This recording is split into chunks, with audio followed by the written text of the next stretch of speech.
Hello everyone, welcome back to the channel. 75 days learning journey का आज हमारा है डे 62 और आज हम बहुत ही इंपॉर्टेंट टॉपिक की बात करेंगे कि ट्रेडिंग के लिए हमें कितनी कैपिटल की रिक्वायरमेंट पड़ती है। ये अक्सर आप लोगों के दिमाग में भी सवाल आता होगा और इसको लेके आप शायद कंफ्यूज भी होते होंगे क्योंकि कोई कुछ बोलता है कि मेरी ट्रेडिंग कैपिटल इतनी है, कोई कुछ बोलता है, बट स्टार्टिंग के लिए कितनी कैपिटल होनी चाहिए। तो वैसे तो आपने बहुत देखा होगा कि ऑप्शंस में अगर कोई कर रहा है तो 5,000 का भी एक लोट आ रहा है, निफ्टी का 5-10 हजार से भी लोग ट्रेडिंग कर रहे हैं, स्विंग ट्रेडिंग में भी अपनी अलग अलग कैपिटल कर रहे हैं। लेकिन शेयर मार्केट एक ऐसी जगह है जहां पे 80 रुपए का भी शेयर है, 50 रुपए का भी शेयर है, 5 रुपए 10 रुपए का भी शेयर है और 1000, 10,000, 1 लाख रुपए का भी शेयर है। लेकिन इसमें क्या है कि कोई फिर 1000 रुपए से भी कर सकता है, 2000 से भी, लेकिन दिक्कत वहां आती है फिर रिस्क मैनेजमेंट सही नहीं बैठता। और ट्रेडिंग को अगर आपको बिजनेस की तरह लेके चलना है तो यहाँ पे risk management, psychology, money management, trading plan, ये सब जैसे हमने जो पिछली वीडियोस में भी जिक्र किया था, ये सब होना बहुत जरूरी है। अब आप सोचो, अगर आप मान लीजिए आप स्विंग ट्रेडिंग के हम बाद में बात करेंगे, पहले ऑप्शंस की बात करते हैं क्योंकि वहां पे लोग सोचते हैं कि बहुत कम कैपिटल से काम हो जाता है। आप सोचिए कि अगर मान लीजिए आप एक लोट से भी ट्रेडिंग करते हैं तो 5,000 रुपए का वहां पे आपका एक 5,000 के करीब का निफ्टी का एक लोट आएगा। अब आप सोचो कि अगर आप अपना स्टॉप लॉस वगैरह भी देखोगे, मान लीजिए आपका स्टॉप लॉस 1000 का, 1500 या 2000 का स्टॉप लॉस बैठ रहा है सपोज कीजिए, जो पॉइंट के हिसाब से। स्कैल्पर्स को छोड़ दो जो यूट्यूब पे मतलब बहुत बड़ी बड़ी बातें करते हैं ना कि मैं स्कैल्पर हूं और ये सब, उन्हें एक बार साइड में रख देते हैं, हम अपना रियलिस्टिक एग्जांपल्स देखते हैं। तो अगर आप मान लीजिए एक लोट से ट्रेडिंग करते हैं और वहां पे आप 1000 रुपए का स्टॉप लॉस अगर अपना रख रहे, तो आप कुछ अगर आप 5,000 रुपए की कैपिटल लेके आए और आपका पहला स्टॉप लॉस हिट हो गया, दूसरा स्टॉप लॉस हिट हो गया, तो तीसरा तो आप ट्रेड भी नहीं ले पाएंगे। तो सारी साइकोलॉजी खराब हो जाएगी, सारा रिस्क मैनेजमेंट खराब है। वहीं अगर आप चलो 10,000 या 20,000 भी लेके आ रहे हैं, 20,000 में भी आप 1000 रुपए तो मैं कम ही बोल रहा हूं, लेकिन 1500, 2000 को स्टॉप लॉस, 1500 का ऑन एन एवरेज आप मान के चलिए कि मान लीजिए आपका स्टॉप लॉस हिट हो रहा है।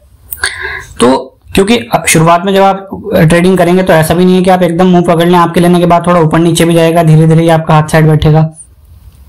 अब मान लीजिए आप चलो 20,000 रुपए पे अगर हम 1500 रुपए का एक बार को स्टॉप लॉस रखते हैं तो आप सोचो कि वो आपकी ट्रेडिंग कैपिटल का कितने परसेंट हो गया। अगर 2000 का है तो सीधा सीधा 10% हो गया। वहीं अगर 1000 का भी रिस्क है तो वो भी 5% का आपका 5% का आपका पूरी कैपिटल का मतलब कि सिंगल एक ट्रेड पे आपका रिस्क हो गया। लेकिन अच्छा रिस्क मैनेजमेंट वहां बनता है जहां 1 या 2% से ज्यादा का पूरी कैपिटल का आपका एक सिंगल ट्रेड का स्टॉप लॉस ना जा रहा हो। मतलब कि आप एक सिंगल ट्रेड में पूरी कैपिटल का अपना हद से 2% से ज्यादा ना खोएं। तो उस केस में ऑप्शंस में अगर आपका पर ट्रेड का फॉर एग्जांपल अगर 1,000 रुपए का आपका स्टॉप लॉस जा रहा है तो एटलीस्ट आपको मतलब 50,000 की कैपिटल चाहिए ही चाहिए रहेगी, क्योंकि अच्छा रिस्क मैनेजमेंट बिठाने के लिए। मैं ये नहीं कह रहा कि ट्रेड करने को तो 5,000 का भी हो रहा। वहीं अगर आप 2% का आप मतलब अपनी पूरी कैपिटल का आपका 2% से ज्यादा का नहीं आप पर ट्रेड का अपना रिस्क लेना चाहते हैं तो भी ऑप्शंस के लिए आपको, और आपका एक स्टॉप लॉस एक ट्रेड में 2,000 रुपए का हो रहा है तो भी आपको एटलीस्ट 1 लाख रुपए की कैपिटल की रिक्वायरमेंट होगी। ऐसे कर करके आप सोच सकते हैं कि आपका मतलब कि पर ट्रेड का कितना वो बैठ रहा है, पर ट्रेड का आपका कितना का स्टॉप लॉस बैठ रहा है, उसके हिसाब से आप अपनी कैपिटल देखें और फिर ये सब सोच के आए, रियलिस्टिक अप्रोच के साथ आए। अगर मार्केट में जितना रियलिस्टिक अप्रोच के साथ आओगे उतना ज्यादा अच्छे तरीके से लंबे समय तक टिक पाओगे। और मार्केट में अगर लंबे समय तक टिक पाओगे बिना बहुत ज्यादा लॉस खाए, प्रॉपर रिस्क मैनेजमेंट के साथ, तो ही आप देखना कि धीरे धीरे पैसा बनाना शुरू करेंगे। यहाँ कोई ऐसा नहीं है कि रातों रात अमीर बनने वाली स्कीम है। ये यूट्यूब पे, इंस्टाग्राम पे जो बड़ी बड़ी बातें करते हैं वो एक बार को भूल जाओ। जैसे कि और बिजनेस होते हैं वैसे ही ट्रेडिंग भी एक बिजनेस है और इसके लिए अपने प्रॉपर अलग रिस्क मैनेजमेंट और ये सब चीजें चाहिए होती हैं। ये तो ऑप्शंस की बात थी। ऑप्शंस बाइंग की मैं बात कर रहा था अभी। सेलिंग में फिर आपको और ज्यादा कैपिटल लगेगी क्योंकि वहां पे पर लोट के लिए आपकी ज्यादा कैपिटल रहती है, तो आप उसके हिसाब से अपना कैलकुलेशन कर लेना। वहीं स्विंग ट्रेडिंग में भी अगर आप देखोगे, मान लीजिए आप 5% का, जैसा आप पर ट्रेड 5% का अगर मान लीजिए आपका स्टॉप लॉस बैठ रहा है या 10% का स्टॉप लॉस बैठ रहा है, मैं मान के चलता हूं कि बिल्कुल बिगिनर हैं और 10% तो थोड़ा सा फ्लक्चुएट करेगा, 10% के हिसाब से मैं एग्जांपल लेके चल रहा हूं। तो अगर आप 10% का एक स्टॉप लॉस जा रहा है, मान लीजिए आपने 10,000 रुपए में एक ट्रेड खरीदा, एक ट्रेड लिया 10,000 रुपए का, उसका 10% आपने स्टॉप लॉस रखा है यानी कि 1,000 रुपए का। तो 1,000 आप देखो अगर आपकी कैपिटल 50,000 रुपए है तो उसका कितने परसेंट बैठा, अगर 1 लाख रुपए है तो कितने परसेंट बैठा, अगर 1 लाख रुपए है तो उसका सीधा सीधा 1% हो गया हो।